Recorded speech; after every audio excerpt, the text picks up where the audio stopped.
पूज्य भगवान महावीर तथागत भगवान बुद्ध विज्ञ होते हुए भी लोक भाषाओं में गीता के ही संदेशवाहक हैं। आत्मा सत्य है और पूर्ण संयम से आत्मस्थिति का विधान है, ये गीता का ही विचार है। बुद्ध ने उसी तत्व को सर्वज्ञ तथा अविनाशी पद कहकर गीता के ही विचार को पुष्ट किया है। इतना ही नहीं, अपितु विश्व वाडम्मय में धर्म के नाम पर जो कुछ भी सार सर्वस्व है, जैसे एक ईश्वर, प्रार्थना, पश्चाताप, तप इत्यादि गीता के ही उपदेश हैं।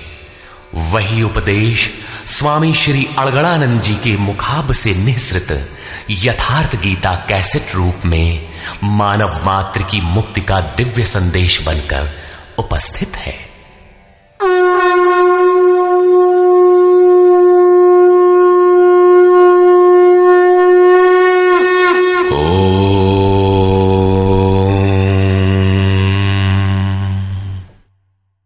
श्री परमात्मने नमः। यथार्थ गीता, श्रीमद्भगवत गीता, अथ पंचमो अध्यायः। अध्याय 3 में अर्जुन ने प्रश्न रखा था कि भगवान, जब ज्ञान योग आपको श्रेष्ठ मान्य है तो आप मुझे भयंकर कर्मों में क्यों लगाते हैं? अर्जुन को निष्काम कर्म योग की अपेक्षा ज्ञान योग कुछ सरल प्रतीत हुआ लगता है, क्योंकि ज्ञान योग में हारने पर देवत्व और विजय में महामहिम स्थिति, दोनों ही दशाओं में लाभ ही लाभ प्रतीत हुआ। किंतु अब तक अर्जुन ने भली प्रकार समझ लिया था कि दोनों ही मार्गों में कर्म तो करना ही पड़ेगा। योगेश्वर उसे संशय रहित होकर तत्वदर्शी महापुरुष की शरण लेने के लिए भी प्रेरित करते हैं, क्योंकि समझने के लिए वही एक स्थान है। अतः दोनों मार्गों में से एक चुनने से पूर्व उसने निवेदन किया। अर्जुन उवाच।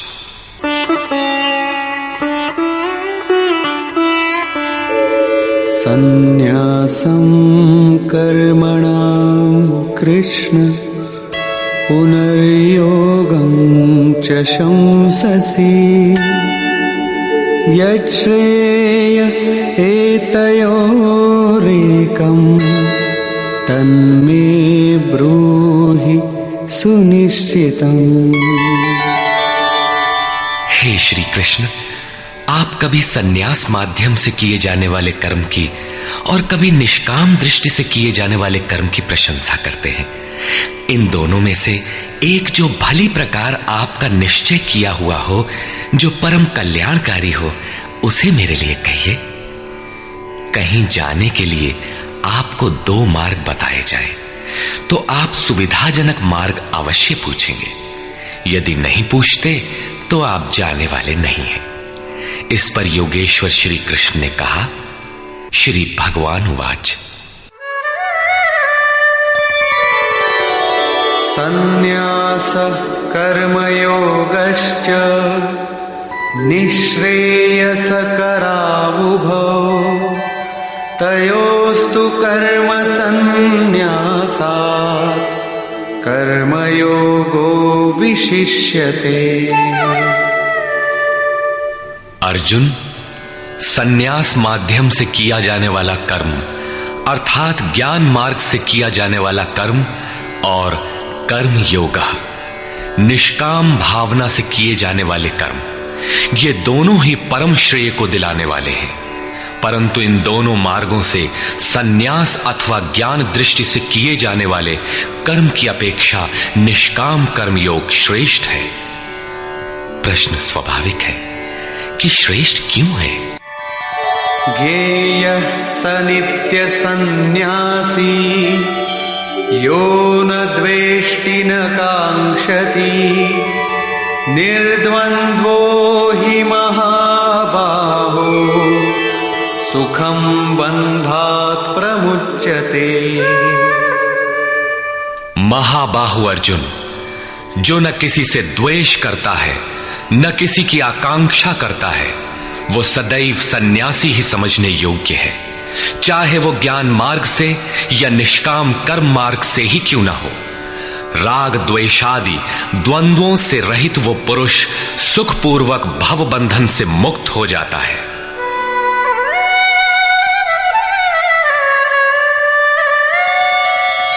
सांख्ययोगौ पृथग् बालाः प्रवदन्ति न पंडिताः एकमप्यास्थितः सम्यग् उभयोर्विन्दते फलम्।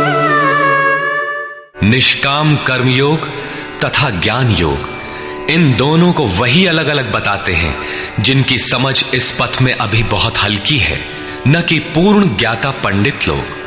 क्योंकि दोनों में से एक में भी अच्छी प्रकार स्थित हुआ पुरुष दोनों के फल रूप परमात्मा को प्राप्त होता है। दोनों का फल एक है, इसलिए दोनों एक ही समान हैं।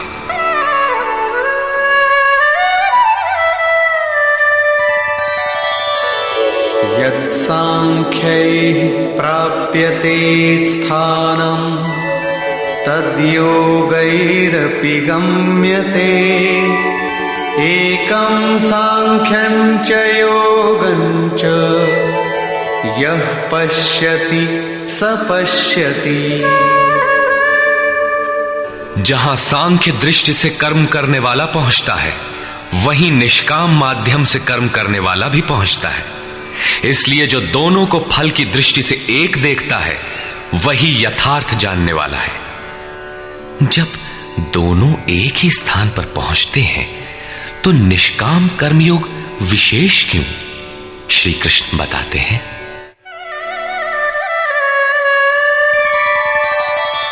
संन्यासस्तु महाबाहो दुःखमाप्तुमयो गतः योगयुक्तो मुनिर्ब्रह्म न चिरेणाधिगच्छति।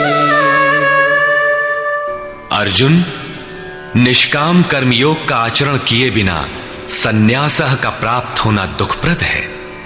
जब योग का आचरण प्रारंभ ही नहीं किया तो असंभव सा है। इसलिए भगवत स्वरूप का मनन करने वाला मुनि, जिसकी मन सहित इंद्रियां मौन है, निष्काम कर्मयोग का आचरण करके परब्रह्म परमात्मा को शीघ्र ही प्राप्त हो जाता है। स्पष्ट है कि ज्ञान योग में निष्काम कर्मयोग का ही आचरण करना पड़ेगा, क्योंकि क्रिया दोनों में एक ही है। वही यज्ञ की क्रिया है, जिसका शुद्ध अर्थ है आराधना। दोनों मार्गों में अंतर केवल कर्ता के दृष्टिकोण का है।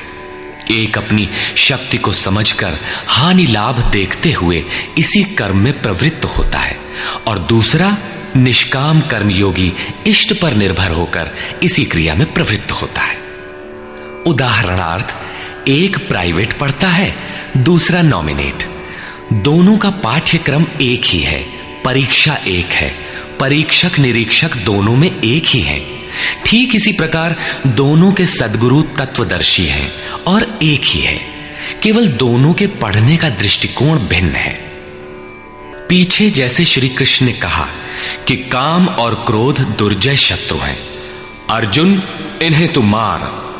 अर्जुन को लगा कि ये तो बड़ा कठिन है, किंतु श्री कृष्ण ने कहा, नहीं, शरीर से परे इंद्रियां हैं, इंद्रियों से परे मन है, मन से परे बुद्धि है, बुद्धि से परे तुम्हारा स्वरूप है, तुम वहां से प्रेरित हो। इस प्रकार अपनी शक्ति को सामने रखकर स्वावलंबी होकर कर्म में प्रवृत्त होना ज्ञान योग है।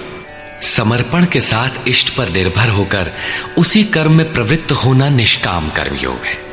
दोनों की क्रिया एक है और परिणाम भी एक ही है। इसी पर बल देकर योगेश्वर श्री कृष्ण यहां कहते हैं कि योग का आचरण किए बिना सन्यास अर्थात शुभाशुभ कर्मों के अंत की स्थिति का प्राप्त होना असंभव है। श्री कृष्ण के अनुसार ऐसा कोई योग नहीं है कि हाथ पर हाथ रखकर बैठे बैठे कहो कि मैं परमात्मा हूं, शुद्ध हूं, बुद्ध हूं, मेरे लिए न तो कर्म है न बंधन, मैं भला बुरा कुछ करता दिखाई पड़ता भी हूं तो इंद्रियां अपने अर्थों में बरत रही हैं। ऐसा पाखंड श्री कृष्ण के शब्दों में कदापि नहीं है। साक्षात योगेश्वर भी अपने अनन्य सखा अर्जुन को बिना कर्म की ये स्थिति नहीं दे सके। यदि ऐसा वे कर सकते तो गीता की आवश्यकता ही क्या थी। कर्म तो करना ही पड़ेगा। कर्म करके ही सन्यास की स्थिति को पाया जा सकता है और योग युक्त पुरुष शीघ्र ही परमात्मा को प्राप्त हो जाता है। योग युक्त पुरुष के लक्षण क्या है, इस पर कहते हैं,